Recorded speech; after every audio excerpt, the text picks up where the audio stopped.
వరంగల్ జిల్లాలో కడియం శ్రీహరి ఎర్రబెల్లి మధ్య వార్ మళ్లీ మొదలైంది. పాలకుర్తిలో జరిగిన ఘటన హాట్ టాపిక్ గా మారింది. అసలు పాలకుర్తి కేంద్రంగా వరంగల్ రాజకీయాలు ఎందుకు వేడెక్కుతున్నాయి? డిప్యూటీ సీఎం హోదాలో కడియం శ్రీహరి ఆ సెగ్మెంట్ పైనే ఎందుకు కన్నేశారు? కడియం వస్తే ఎర్రబెల్లికి ఏమిటి అభ్యంతరం?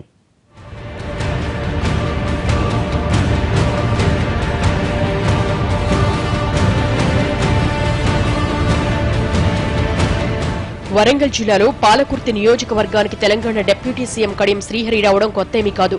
ఉప ముఖ్యమంత్రిగా బాధ్యతలు చేపట్టిన నాటి నుంచి 4-5 సార్లు ఈ నియోజకవర్గంలో పర్యటించారు. ఇప్పుడు పాలకుర్తి, కొడగండ్ల మండలాల్లో అభివృద్ధి పనులకు శంకుస్థాపన చేయాలనుకున్నారు. జిల్లాలో ఇన్ని నియోజకవర్గాలున్నా పదే తన నియోజకవర్గానికి కడియం శ్రీహరి వస్తూ ఉండడం అక్కడ ఎమ్మెల్యే, టీటీడీపీ నేతలు ఎర్రబెల్లి దయాకర్ రావుకు ఏమాత్రం మింగుడు పట్టం లేదట. అందుకే కడియం పర్యటన అడ్డుకోవాలనుకుంటున్నారట. అలా గొడవ ముదిరింది. టీఆర్ఎస్, టీడీపీ కార్యకర్తల మధ్య ఘర్షణ తీవ్ర ఉద్రిక్తతకు, చివరికి అరెస్టులకు దారితీసింది.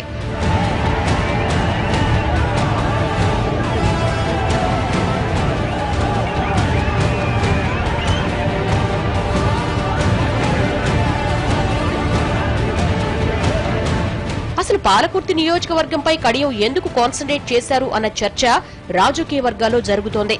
కడియం శ్రీహరి ఎమ్మెల్సీ, ఆయన సొంత సెగ్మెంట్ లేదు. మరోవైపు వరంగల్లో ఎర్రబెల్లితో రాజకీయ వైరం ఉంది. అందుకే కడియం ఎర్రబెల్లి సెగ్మెంట్ ను టార్గెట్ చేశారన్న ప్రచారమూ నడుస్తోంది. వరంగల్ జిల్లాలో టీడీపీ గెలిచింది ఒక్క స్థానంలోనే, అది ఎర్రబెల్లి నియోజకవర్గమైన పాలకుర్తి.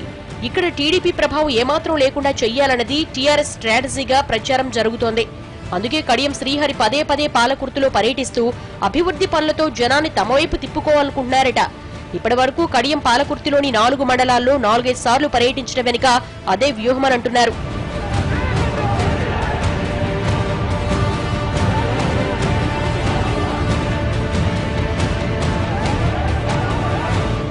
నా పుట్టలో వేలు పెడితే కుట్టనా అన్నట్టు పదే కడియం పదే పాలకుర్తికి రావడాన్ని సహించలేకపోతున్నారట ఎర్రబెల్లి.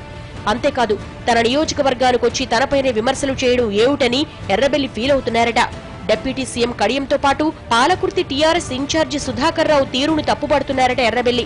అందుకే టీఆర్ఎస్ పెద్దలు తన నియోజకవర్గానికి వస్తే అడ్డుకోవడం ద్వారా మైలేజ్ పొందాలని అనుకుంటున్నారట ఎర్రబెల్లి. తాజాగా జరిగిన ఘటనతో తనకెంతో మైలేజ్ వస్తుందనే ఆలోచనతో ఎర్రబెల్లి ఉన్నట్లు చెబుతున్నారు.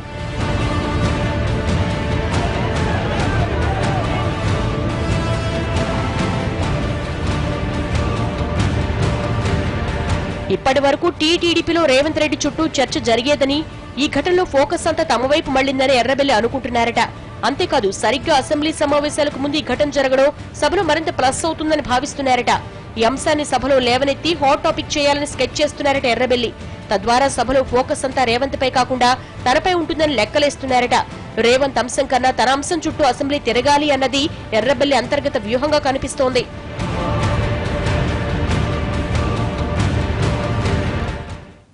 ఆఫ్ ద రికార్డులో ఇప్పుడు షార్ట్ బ్రేక్ తీసుకుందాం.